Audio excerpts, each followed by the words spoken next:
Your men are just built different. They are beasts and they are strong. Yeah, for sure. But Welcome to the Landscape Cafe, brought to you with support from Fort Myers Garden Service, maintaining and protecting business and residential landscapes.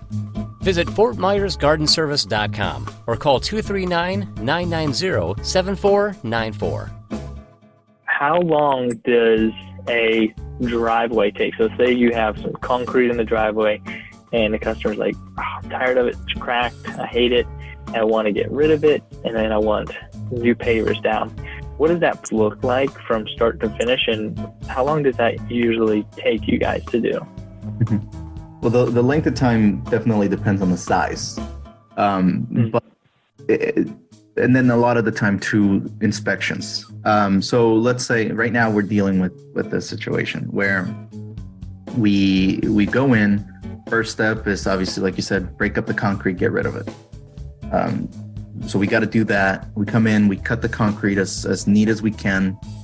We pick it up with our forks as neat as we can. Try to not get outside of the width of the driveway, because then we're messing with the sod, and we don't want to replace sod. You know, we want to make it as clean as possible so we can get out. So that's what we do. So we come in, we cut it out. We also need to remove some of that dirt, because on a driveway you need solid amount of base material, because you're going to be driving over it for presumably a very long time, decades hopefully. So want to get in a good base, we got to get rid of some of that dirt. So all of that, usually the removal of the concrete, removal of the dirt, and then replace with base rock. Usually for, like, say, an HOA size driveway, that we can do that in a day. The Bobcat takes care of most of that.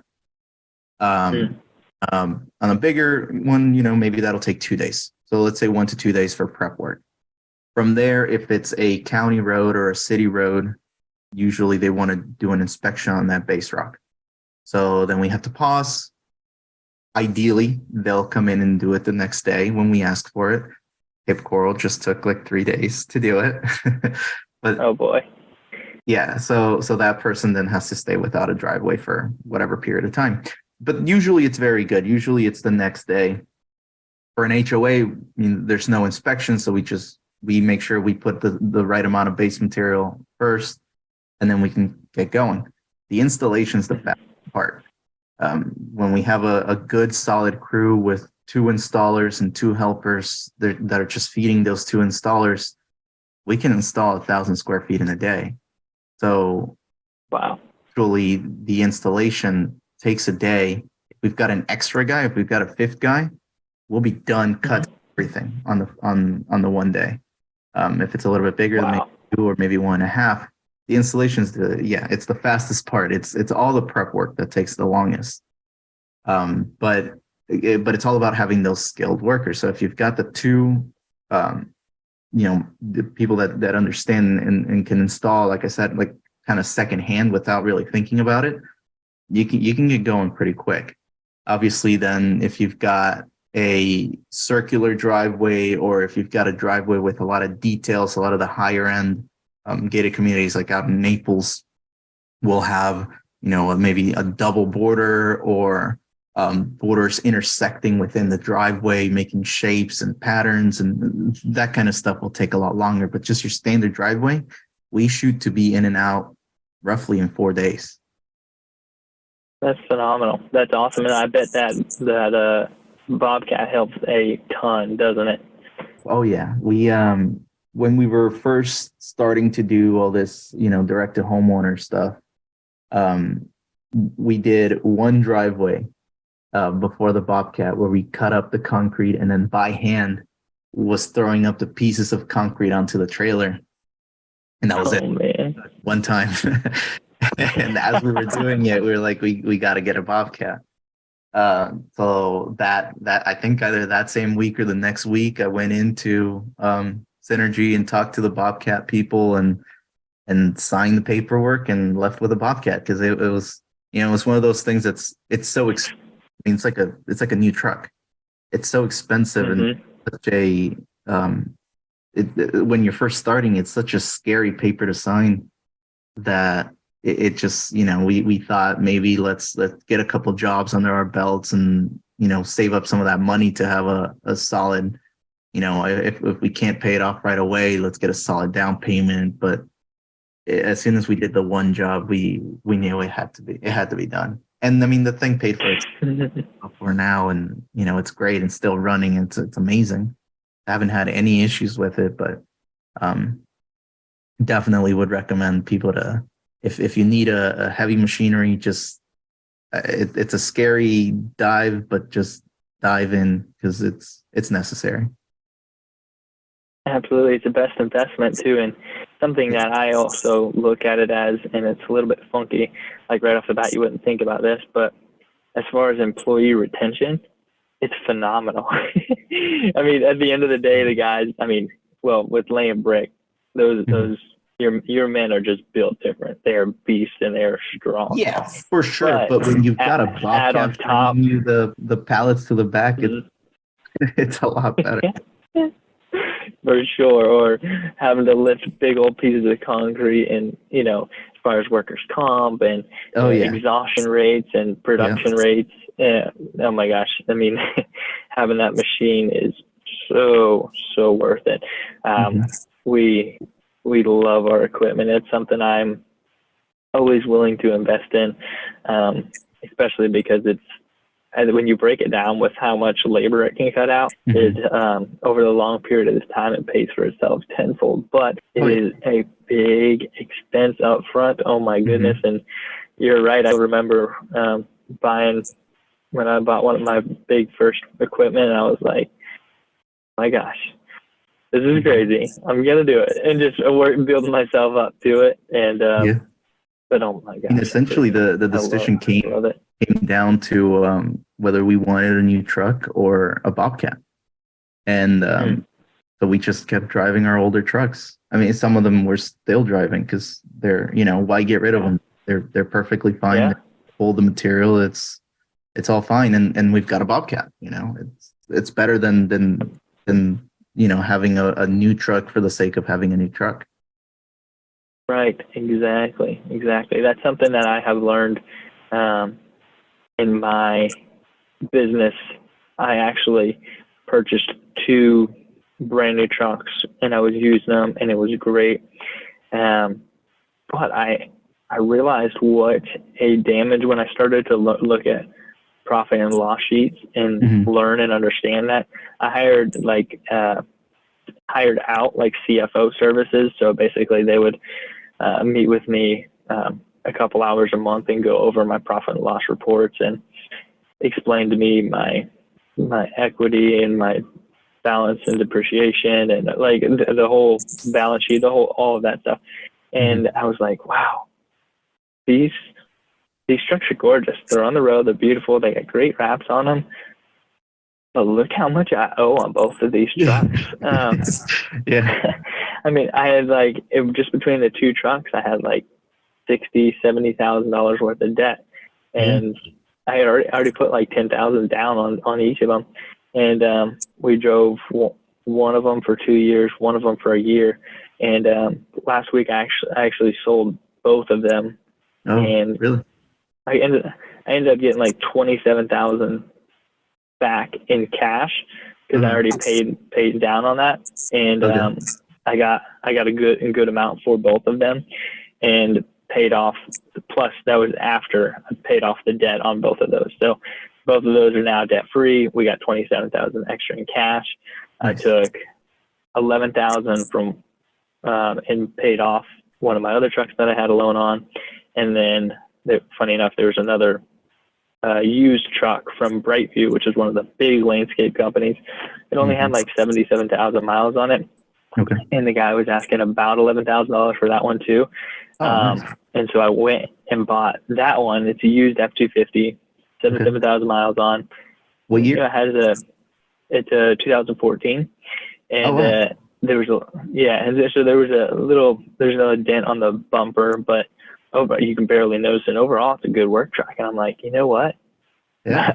Now the only debt I have is just my big Kubota, the Kubota machine that works itself. But it's so worth it to have a little bit of debt on that one. But got the debt out of the trucks. And honestly, the the trucks, they all still look good. We put a nice wrap on them, and they're beautiful, and they're gonna get their nicks, dings, but it doesn't feel nearly as bad when it's a big, beautiful truck. Then it makes your heart sink. It's tough to do that, but I'm feeling much better about that. Trucks can definitely, although they're necessary and they're good to buy new every once in a while. I think I got a little bit on a high horse, and thought we were starting to make a little bit of money, wanted to invest back in the company, but it just wasn't the right time for that. So learning, that was one of the lessons that I think I learned this year was, although money's coming in, a lot of money still got to go out to pay towards the guys, any repairs that happen, just investing back in the company and all that stuff. So, although I love trucks and I love equipment, I think I got a little bit too excited and went and got those, but definitely some learning lessons. What are some lessons that you have learned over the past couple of years, you would say, that have opened your eyes and taught you some things? So the thing with me is, so I started the business with my dad, and so he has been my main source of learning about everything. He's been in construction since he was like 15 in Mexico. So he's got 4 decades worth of, construction experience, or close to like three and change. And so what basically he instilled in me, a lot of it was how to treat your workers, or how to do things so that people would want to work for you. Because he had a lot of don'ts. It wasn't so much as do's, but he had a lot of don'ts.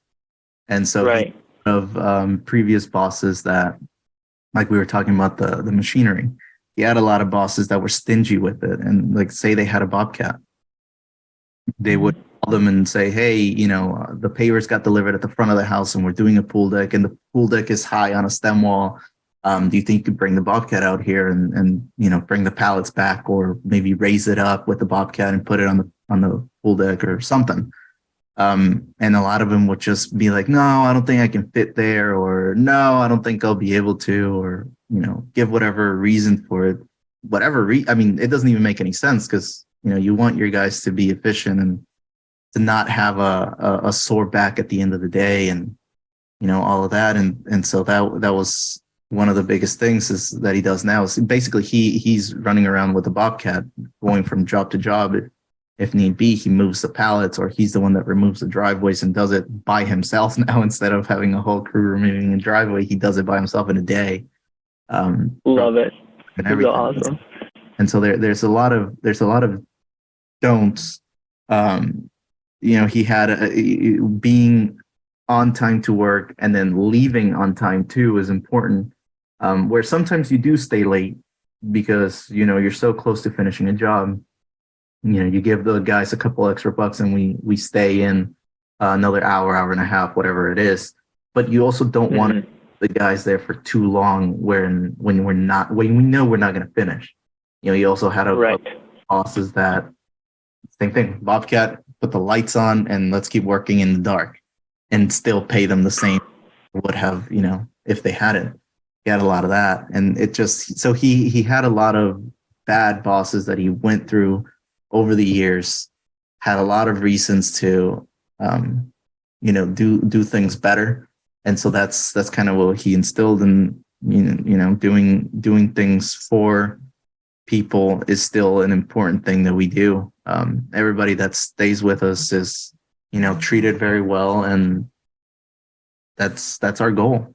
Because a lot of people deal with not having good retention, and that's still a problem that we deal with. A lot of people will try it out and realize it's a really difficult job and not want to keep doing it. But those that want to work the difficult job that it is, they do feel rewarded by it. We want them to feel like we're not taking advantage of them too.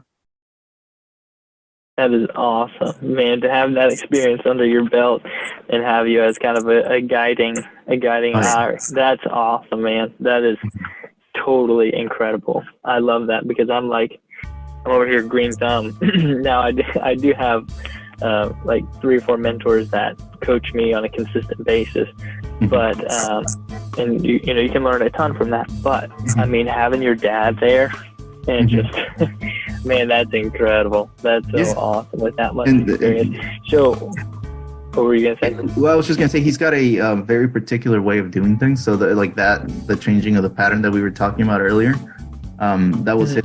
You know, he's the one that taught me that, and he just, you know, kind of picked it up. He realized what it was. I mean, it sounds simple, right? They're all divisible by each other, but it makes sense that you can change them out, but no one taught him that either. You know, he just saw it, figured it out, and it worked, and stuck with it.